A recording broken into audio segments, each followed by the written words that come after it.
여러분 안녕하십니까? 10월 7일 JCN 모닝뉴스입니다. 연포산터널 통행료의 전면 무료화를 위한 입법 절차가 시작됐습니다. 울산시가 연포산터널 통행료의 전액을 시가 부담하는 내용을 담은 조례안을 입법 예고했는데요. 내년 1월 1일부터 무료화될 전망입니다. 김영환 기자의 보도입니다. 연포산터널 통행료는 소형차 기준으로 800원입니다. 울산시가 300원을 지원하고 있고 운전자는 500원을 지불해야 합니다. 동구 주민이 연포산터널을 통해 출퇴근할 경우 연간 30만 원을 부담하게 됩니다. 이 때문에 통행료 무료화를 촉구하는 동구 지역의 요구가 수년째 이어지고 있습니다. 이런 가운데 민선 8기 울산시가 연포산터널 통행료 전면 무료화 내용을 담은 조례안을 입법 예고했습니다.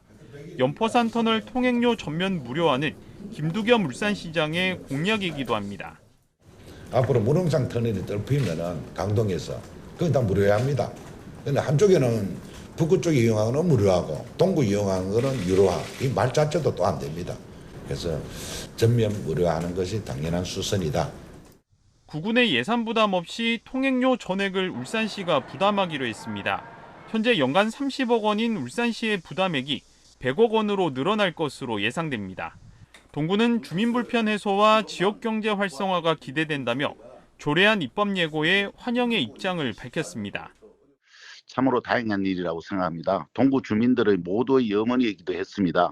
우리 시민들의 불편을 해소하고 많은 사람들이 동구와 울산시가지를 오갈 수 있도록 함께 했으면 좋겠습니다. 울산시는 조례규칙 심의와 시의회 의결 절차 등을 거쳐 조례를 제정할 예정이며 내년 1월 시행을 목표로 하고 있습니다. 특히 운영권을 갖고 있는 울산 하버브리지와도 협의에 나설 계획입니다. JCN 뉴스 김영환입니다. 김두겸 울산시장이 울산과학대학교를 종합대학교로 승격하는 방안을 검토하고 있다고 밝혔습니다. 김 시장은 어제 취임 100일 기자간담회에서 국립대 신설은 사실상 힘들지만 명성 있는 대학의 분원을 유치하거나 울산과학대 시대 흐름에 맞는 학과를 신설해서 종합대로 승격하는 방안을 검토하고 있다고 말했습니다. 또 내년 울산시의 조직 개편과 관련해서는 직종을 구분하지 않고 무한 경쟁을 시키겠다고 밝혔습니다. 김 시장은 창의적인 행정을 위해 5급 사무관 이상 공무원의 경우 행정과 기술, 전문직을 가리지 않고 무한 경쟁 기조의 조직 개편을 염두에 두고 있다고 말했습니다. 불경특별연합이 무산될 위기에 놓인 가운데 불경 지역 단체장이 조만간 회동을 가질 것으로 보입니다. 김두겸 울산시장은 어제 취임 100일 기자간담회 자리에서 오는 12일 저녁 부산에서 박형준 부산시장과 박완수 경남지사를 만날 예정이라고 밝혔습니다. 이 자리에서 불경특별연합의 전반적인 문제와 협력 방안, 그리고 특별연합 명칭을 변경하는 부분에 대해 논의할 예정이라고 말했습니다. 최근 10년간 동남권에서 순유출된 인구가 29만 명에 달하는 것으로 나타났습니다.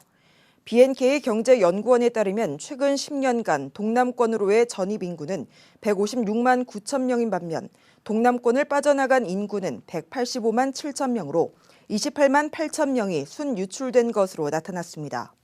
시도별로는 경남이 11만 8천 명으로 순유출 규모가 가장 컸으며 부산 11만 5천 명, 울산 5만 5천 명으로 파악됐으며 울산은 동남권 중에 유일하게 5개 구군 전체가 순유출 지역이었습니다.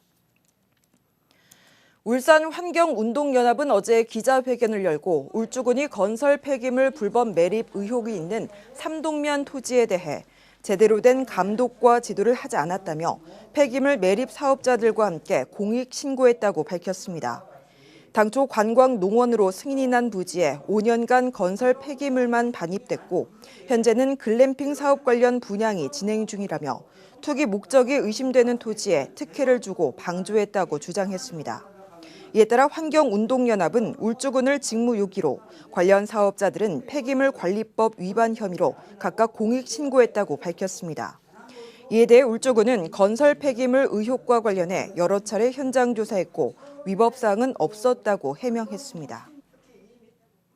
울산 지역 기업체와 금융권이 울산에서 열리는 전국체전 개회식과 폐회식에 관람객 편의 물품을 후원했습니다.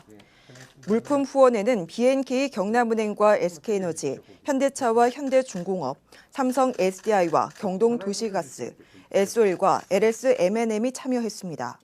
전달되는 후원 물품은 무릎 담요와 간식, 우유와 비닐백 등 3억 4천만 원 상당입니다. 전국체전과 장애인체전 기간에 울산 곳곳에서 다양한 문화예술 행사가 펼쳐집니다. 7일부터 13일까지 17개 시도의 특색을 담은 공연과 체험, 전시를 선보이는 2022 울산 문화축전이 울산종합운동장과 태화강 국가정원에서 열립니다. 또 8일부터 10일까지 처용문화제가 태화강 국가정원에서 열리고 13일부터 16일까지는 장생포 고래문화마을에서 2022 울산 고래축제가 개최됩니다. 장생포 고래문화특구 셔틀버스가 오는 10일부터 연말까지 무료로 운행됩니다. 남구도시관리공단은 매주 월요일을 제외한 화요일부터 일요일까지 오전 10시부터 오후 6시까지 고래문화특구 내 무료 셔틀버스를 운행한다고 밝혔습니다. 운행 구간은 울산 항만공사 입구에서 문화마당 세미골, 창작스튜디오 131, 장생포 문화창고로 이어지며 내부의 음성 안내방송을 통해 고래문화특구 시설에 대한 홍보도 하게 됩니다. 울산에 관광택시가 도입됐습니다. 울산시는 어제 시청 마당에서 울산 관광택시 발대식을 열었습니다. 관광택시는 모두 21대로 요금은 4시간에 8만 원, 8시간 16만 원이며 울산관광재단이 50%를 지원하기 때문에 이용객은 나머지 절반만 부담하면 됩니다. 또 단체 여행객을 위해 12인승 대형 승합 관광택시 3대가 도입됩니다.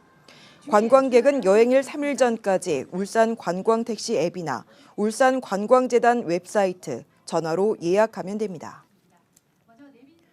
전국체전을 맞아 많은 인파가 울산으로 몰릴 것으로 예상되고 있습니다. 이 가운데 하루 평균 10,000명 가까이 이용하는 태화강역은 아직도 경계석 곳곳이 깨지거나 도로면이 울퉁불퉁한 모습을 볼 수 있는데요.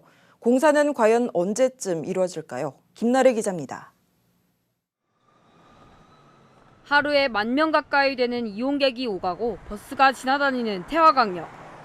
지난해 12월 새로운 모습을 갖췄지만 시민들에게 그다지 반갑게 다가오지만은 않았습니다. 역사 앞 도로는 집안 치마로 블록에 균열이 생기고 경계석이 파손되는 등 이용객들의 안전을 위협하고 있습니다. 역사 앞 도로는 아직까지 버스가 지나갈 때마다 위아래로 크게 덜컹거립니다. 여러 차례 민원이 들어왔지만 부분 공사만 진행될 뿐 아직까지 근본적인 문제는 해결되지 않고 있습니다. 너무 울퉁불퉁하고 이게 차에 있던 승객인데 굉장히 안 좋습니다. 전국체전 하는데 이게 우리 울산의 인물인데 이 도로부터 이거 매끄러야 해놓고 해야지. 이거 뭐가 잘못돼도 한참 잘못된 거 아닙니까? 빨리 이거 바로 잡아주도록 좀 신경을 좀 써주십사 하는 말씀입니다. 전국체전을 맞아 울산의 이미지를 좌우할 만한 태화강역이 좋지 않은 인식을 심어주지 않을까 우려의 목소리도 있습니다.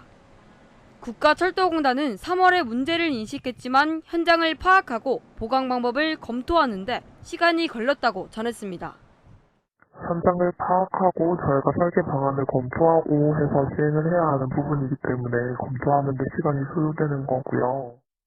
전반적인 공사는 전국체전이 끝난 10월 둘째 주에 진행될 예정이며 공사가 시작되면 최소 4개월이 소요될 것으로 보입니다. JCN 뉴스 김나래입니다. 김영길 중구청장은 어제 취임 100일을 맞아 주민과 함께 가진 기념 행사에서 그린벨트 해제와 상권 확대, 도심 속 골프장 건립 등의 청사진을 제시했습니다. 특히 도심 속 골프장에 대해 성안동에서 걸어갈 수 있는 부지 몇 군데를 검토하고 있다며 일부 구상을 언급했으며 혁신도시 주변 그린벨트를 풀어 항아리형 도시로 변경해서 일대 상권을 확대해 나가겠다고 밝혔습니다.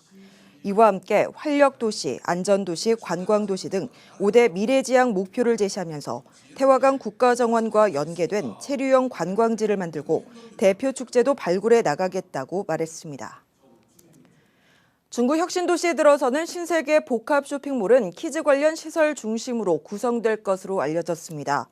어제 민선 8기 취임 100일 기념 행사에 참석한 신세계 권상근 상무는 주민들의 질문에 대한 답변에서 울산 복합 쇼핑몰은 한 개층이 3,000평 이상의 규모이며 입점하는 매장에 대해서는 아직 밝힐 단계는 아니지만 키즈 부분에 관심을 갖고 관련 시설 입점 방안을 검토하고 있다고 밝혔습니다. 또 교통 혼잡 문제에 대해서는 주차 관련 노하우를 많이 가지고 있다며 교통으로 불편이 없도록 연구를 계속하겠다고 말했습니다. 8대 울산시의회가 출범 100일을 맞았습니다. 8대 시의회는 3개월간 35일간의 회기를 통해 안건 처리 55건, 서면 질문 26건, 5분 자유 발언 13건 등 대의기관으로서의 역할을 충실히 수행했다고 자평했습니다. 또 윤리특위에 상설화했고 울산 연구원장에 대한 인사청문 특위를 가동했습니다. 김기환 시의장은 시민에게 희망을 주는 의회를 만들기 위해 더 많이 뛰겠다고 밝혔습니다. 국민의힘 서범수 국회의원은 어제 국회 국토부 국정감사에서 건설 유지비 총액이 200%를 넘긴 고속도로에 대한 통행료 인하를 촉구했습니다. 서 의원은 현행 유로 도로법상 통행료 총액이 건설 유지비용 총액을 초과할 수 없도록 규정하고 있다며 경부고속도로 울산선의 통행료를 계속 징수하는 것은 부당하다고 주장했습니다. 현재 경부고속도로 울산선이 252.7%, 경인선 259.9%, 호남지선 178%, 경부선 160.3%로 건설 유지 비용을 초과해 계속 통행료 징수가 되고 있습니다. 울산시 승격 25주년과 전국체전, 장애인체전 개최를 기념하는 BNK 경남은행의 울산사랑 행복 콘서트가 지난 5일 저녁 울산 문예회관에서 열려 시민들에게 가을밤의 추억을 선사했습니다.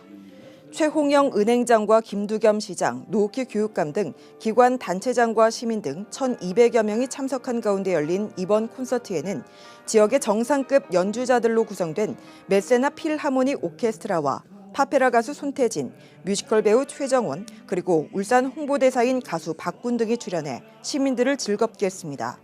최홍영 은행장은 울산사랑 행복 콘서트가 코로나19로 어려움을 겪었던 시민과 고객들을 위로하는 공연이 됐기를 바라면서 BNK 경남은행이 시민들의 든든한 파트너가 될 수 있도록 최선을 다하겠다고 밝혔습니다. 유니스트 신소재공학과 펑딩 특훈 교수 연구팀이 금 표면에 V자 형태의 헤링본 무늬가 생기는 이유를 밝혀냈습니다. 펑딩 교수팀은 금 표면의 최상층 원자 수가 바로 아래층보다 4%가량 더 많아 일부 원자들이 불안정한 위치에 놓이게 되는 현상을 찾아냈습니다. 이에 따라 최상층 원자가 안정을 찾기 위해 이동하면서 V자 모양의 헤링본 무늬가 형성된다고 밝혔습니다. 연구팀은 금 원자들에 주어지는 힘을 정확히 계산하고 시뮬레이션하기 위해 인공신경망을 이용했다고 덧붙였습니다. 북구의 제1회 과학 한마당 축제가 내일 북구 평생학습관 일원에서 열립니다. 꿈을 키우는 과학 여행을 주제로 열리는 이번 과학 한마당 축제는 과학 체험 부스와 수업형 과학 부스, 사이언스 콘서트 등 다양한 행사로 진행될 예정입니다. 또 코딩 탄소 중립 등의 주제로 펼쳐지는 멘토 특강과 가상현실, 자율주행 자동차 체험, 과학 골든벨 등도 열립니다. JCN 모닝뉴스를 마칩니다. 함께해 주신 여러분 고맙습니다.